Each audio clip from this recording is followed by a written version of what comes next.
sama dengan Ali bin Abi Thalib. Ali bin Abi Thalib di mana kemarin? Mentalak dunia 3 sekaligus, taruh sekalian.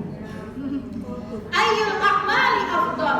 Ya Rasulullah, amalan apa sih yang paling utama tuh? Amalan apa sih yang paling utama tuh? Abu Dar nanya ke baginda Rasul. Qala, maka Rasulullah berkata, al-imanu billah. Amal yang paling utama itu beriman kepada Allah. Wal jihadu fi sabilillah. Dan yang kedua adalah jihad fi sabilillah.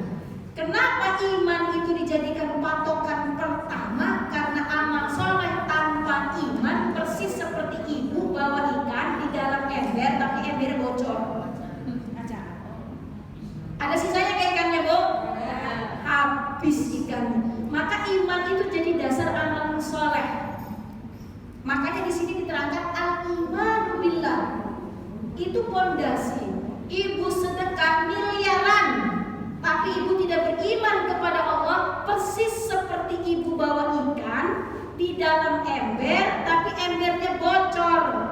Ikannya habis, airnya habis, tidak ada sisanya. Makanya keimanan itu menjadi pondasi dan dasar. Makanya iman itu penting, ya.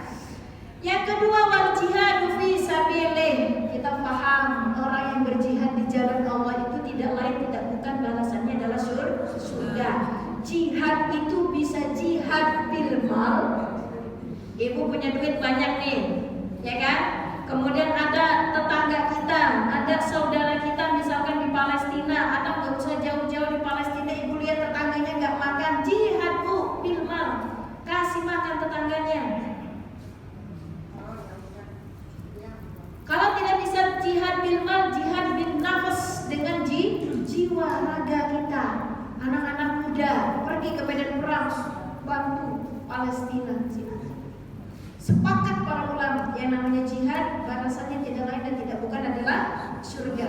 Bahkan wafatnya saja itu tidak perlu dimandikan dan dikafani, langsung dengan teceran darahnya itu jihad. Kemudian qultu, maka berkata, ayyur riqabi afdal. Ya, ayyur riqabi afdal. Budak yang kayak gimana sih yang paling bagus tuh? Kata Abu Dzar, qala anfasuha 'inda ahliha. Jadi kalau mau memerdekakan budak, kata baginda Rasul, jadi tatanannya pertama iman, yang kedua jihad, yang ketiga memerdekakan budak. Kenapa sih memerdekakan budak ini terus ada baik dalam Al-Quran maupun dalam hadis? Karena semangat sunnah dan semangatnya Allah pada waktu itu ingin membebaskan manusia dari perbudakan. Gak ada budak-budak itu, gitu loh. Makanya semangatnya hukum dalam memerdekakan budak itu menjadikan Islam itu rahmatan lil alamin posisinya. Gak ada budak. Yang kayak gimana budak, yang kayak gimana yang paling afdal? Qala anfasuha 'inda ahliha, yang paling didemenin sama majikannya. Ya, yang paling didemenin sama majikannya. Wa aktsaruha samanan, dan paling mahal harganya. Bu, zaman dulu tuh kan ada budak ya, ada perbudakan kan? Ada perbudakan. Nah, budak itu kalau misalkan gagah, ganteng, hasil kerjanya banyak, paling didemenin sama majikannya. Kira-kira kalau majikannya mau sedekahin gitu loh, mau dibebasin, berat gak tuh? Berat. Kalau kita kiaskan dengan sekarang apa Bu? Kalau kita ibaratkan dengan sekarang nih, budak nih, kalau kita ibaratkan dengan dunia kita sekarang apa? Harta yang paling kita demenin, yang paling bagus yang kita punya. Makanya kata Allah dalam Quran surat Ali Imran ayat 92 itu, lan tanalul birra hatta tunfiqu mimma tuhibbun.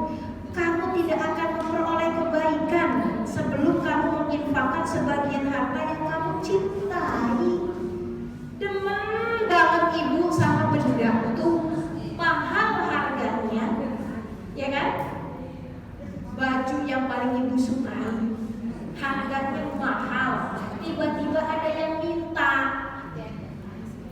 kasih, ya tuh. Kemudian qultu berkata, siapa namanya, Abdullah berkata lagi, ya Rasul, iman oke, jihad fisabilillah fisik saya lemah. Kemudian untuk berinfak, Rasul tahu saya nggak punya budak, kira-kira begitu, saya nggak punya apa. Fa illam af'al, kalau saya nggak ngerjain itu gimana Rasul?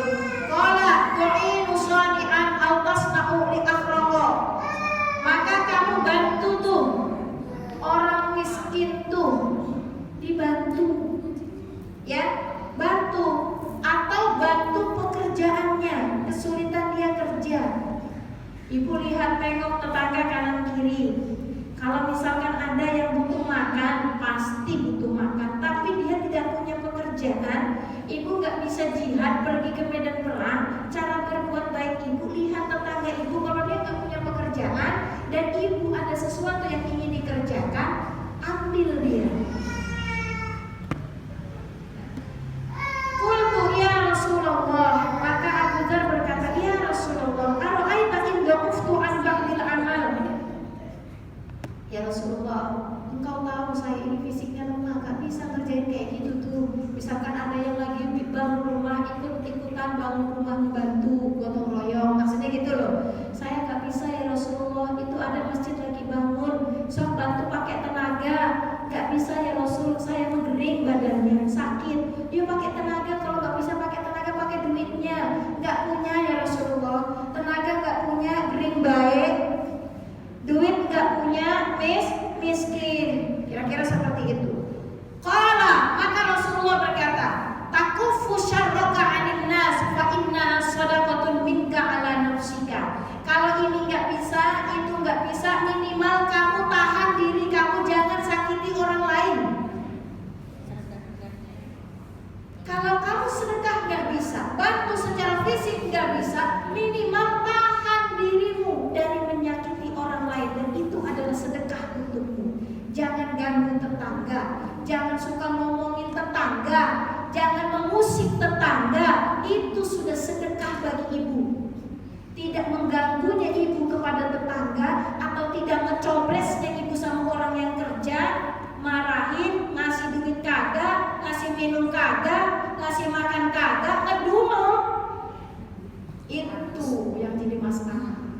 Minimal ibu tahan mulut ibu untuk tidak berkata kotor. Minimal tahan jiwa ibu, raga ibu untuk tidak menyakiti orang lain. Ternyata hadis ini memberikan pelajaran kepada kita, sedekah itu, berbuat baik itu ternyata banyak loh jalannya.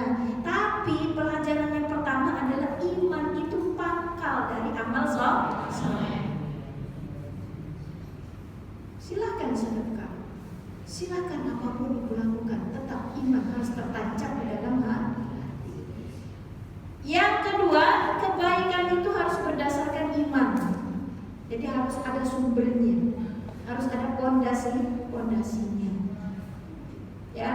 Dan yang ketiga, pelajaran dari hadis ini adalah ilmu tanpa iman itu kosong. Makanya itu fungsinya ngaji, membasahi sesuatu yang kering. Ya, ini kering nih hati nih, ngajilah basah. Oh ya Allah, ternyata saya selama ini sedekahnya salah, pengen di alam. Oh ternyata selama ini saya keliru, pengen sedekah gak punya duit.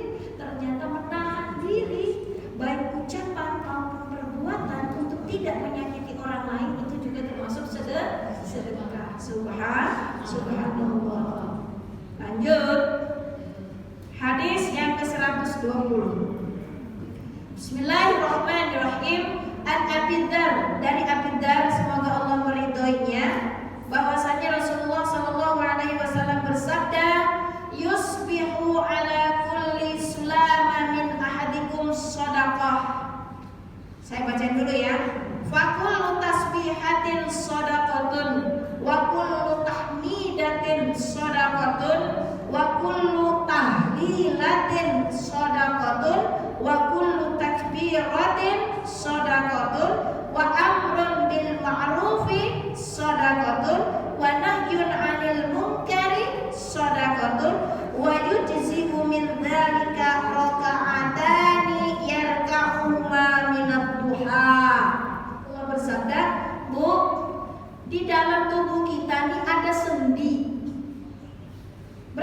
sendinya? 360 yang ada di kita nih.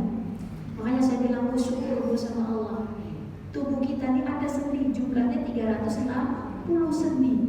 Tiap sendi itu, kalau setiap pagi ibu masih hidup, itu harus disedekahin itu sendi itu. Kalau misalkan satu sendi harganya 1 juta, dikali 360 sama dengan 360 juta. Bisa nggak ibu sedekah setiap hari 360 juta? Abot boy, betul? Abot. Makanya di sini dilanjutkan. Yusbihu ala kulli sulama min ahadikum shadaqah. Bu, dari 360 sendi itu kita ini harus sedekah, Bu. Sebagai bentuk syukur kita kepada Allah, kita sedekah. Tapi kan nggak mungkin, Bu Ustaz, kalau misalkan satu sendi 1 juta nggak mungkin, sendi mahal harganya. Ini saya paling murah contohin misalkan, kalau dihitung secara matematis, ya 1 juta, 360 juta, nggak bisa Bu Ustaz. Yuk kita ganti. Dengan cara apa gantinya? Nih gantinya nih. Kullu tasbihatin shadaqah. Ibu baca subhanallah. Masya Allah. Baca subhanallah itu sudah sedekah. Kemudian tahmidatin shadaqatun. Baca tahmid alhamdulillah. Masya Allah. Wa kullu tahlilatin shadaqah. Baca tahlil la ilaha sedekah. Gampang kan sedekah, Bu? Banyak ya jalan kebaikan ya. Masya Allah. Wa kullu takbiratin shadaqah. Takbir, Allahu Akbar, Allahu Akbar. Ya, sedekah. Ternyata sedekah itu banyak.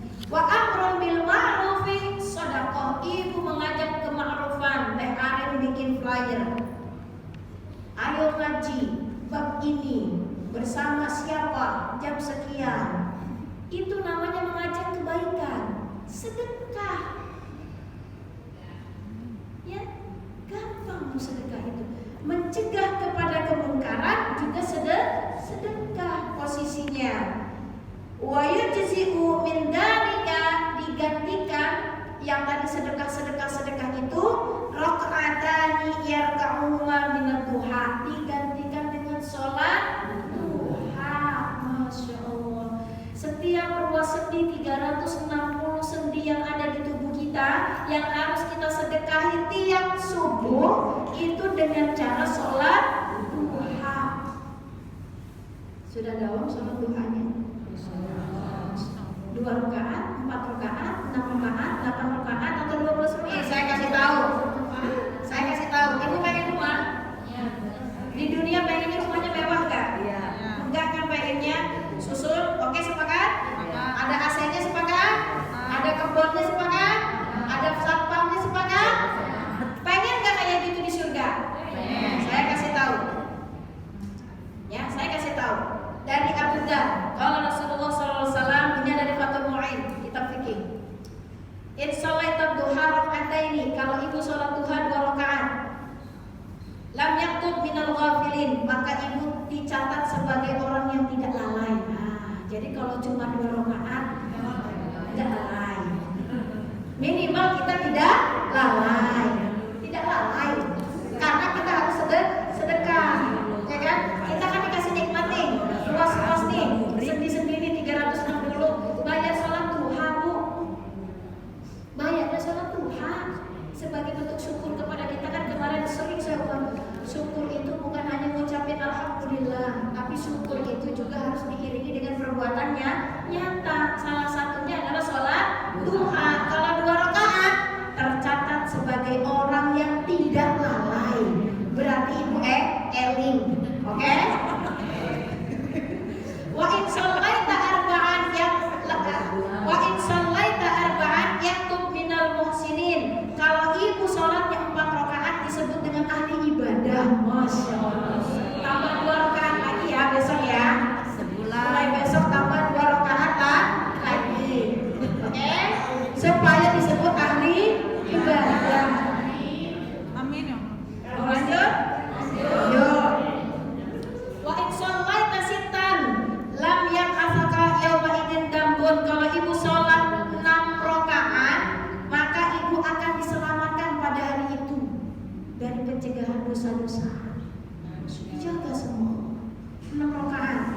dicatat sebagai ibadah, dicatat sebagai orang yang tidak lalai, karena kan sudah 2-nya udah, 4-nya udah, kan begitu ya. Terus diselamatkan oleh Allah, dijaga sama Allah, dijamin sama Allah, baik rizkinya atau apapun itu. 6. Lanjut. 8 ya. Wa in shallaita, mana itu? Wa in shallaita sama niatan yang yaktub minal abidin. Kalau ibu sholat 8 rakaat, maka disebut dengan hamba yang taat kepada Allah. Abid. Masya Allah. Sudah derajatnya derajat taat. Kalau yang 4 nanti ahli ibadah. Kalau yang 8 rakaat itu orang yang taat. Masya Allah. Lanjut. Yang 12 nih. 12. Lanjut. Kalau 12, maka Allah akan berikan rumah fil jannah, surga. Masya Allah. Jadi kalau ibu tiap hari sholatnya 12 rakaat, sama dengan ibu sedang bangun rumah ibu di surga.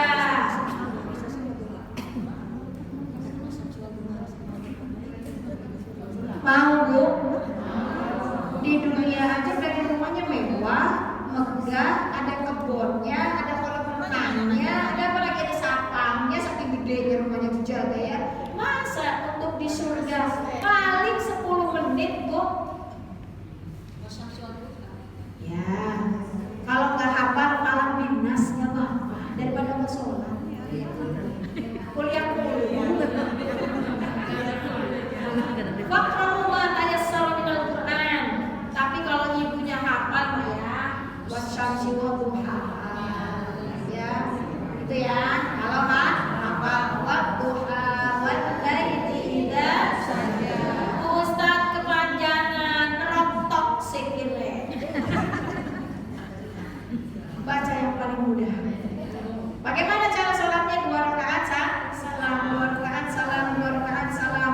Itu namanya bentuk syukur kita. Tergantung ibu, terserah ibu mau pilih yang mana. Mau 2 rakaat monggo, mau 4 rakaat silakan, mau 6 silakan, mau 8 silakan, mau 12 juga silakan. Udah sih, udah 40 tahun ke atas mau ngapain? Mendingan juga lebih banyak di atas sejadah dan sholat. Kapan waktu duha itu mulainya? Waktu duha mulainya kapan?